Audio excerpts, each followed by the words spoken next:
We're in Mayflower Wood this morning working with a group of volunteers. What makes this special is that we've managed to attract funding to provide training for local people in woodland management.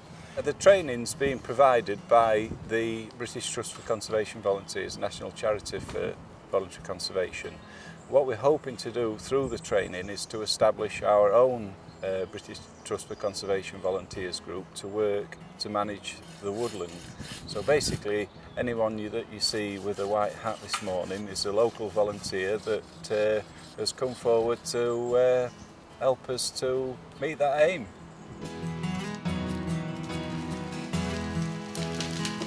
If we have a look around the woodland, as I said, we've divided up the woodland into a compartment for each pair. So you'll be able to see over here we've got two trainees who are busy sort of processing a couple of trees that they've already felled. The idea being that we clear all the timber off the ground and put it into the racks, and that will gradually rot down. There's quite a lot of variety within each compartment. Some of them there's quite a lot of big trees, some big sycamore to take out. Other compartments it's a bit thicker with thorn, elder. There's quite a lot of standing deadwood as well, which is quite a good thing in a wood, but does sort of give you an added health and safety risk there. But a lot of insects and birds and woodpeckers and such like will actually use the standing deadwood to form another habitat. What we're trying to do by letting more light in is develop a thicker and a more diverse understory.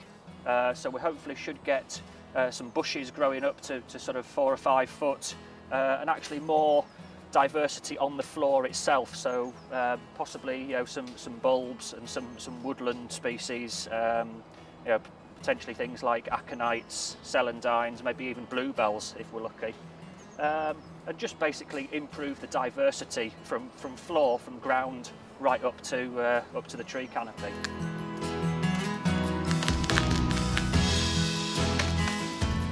We're doing the whole forest today. We're cutting things down with just woodland management, building new habitats for the creatures in here, like rabbits and newts and other birds and such like that.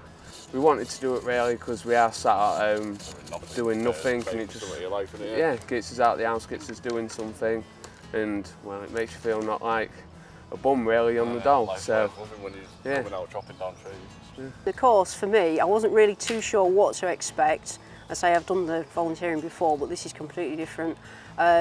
We've learnt about the trees, what kind of trees, native trees, how to look after the trees, from the brushwood kind of point of view as well. So it's just basically bringing in everything that you need to know about woodland, and we get to play with lots of tools. We've enjoyed working today. We love it. It's great work. Yeah, definitely worth signing up if anyone feels like doing it. I'd definitely suggest it. They've said today if you do want to carry on volunteer, go through BTCV. They can get you stuff like your chainsaw licences, which can cost you up to £400, and that'll get you free just for volunteering to do it. So you are getting something back out of it anyway, even if it is volunteer work, and you feel better about yourself just doing stuff like this. It really is rewarding, isn't it? It's rewarding. It's great. You wake and that when you go home, but it's a good ache. You know, it feels better when you have a drink, and yeah, it's a lot better.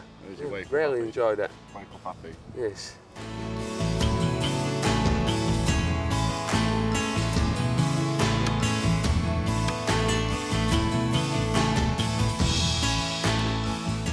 This is the first part of the training that the Community Wildlife Grant provides, and then in September we're doing pond management for the protected species, the great crested newt that we're conserving at the site, and then we'll also be doing traditional hedge laying, three-day courses on that.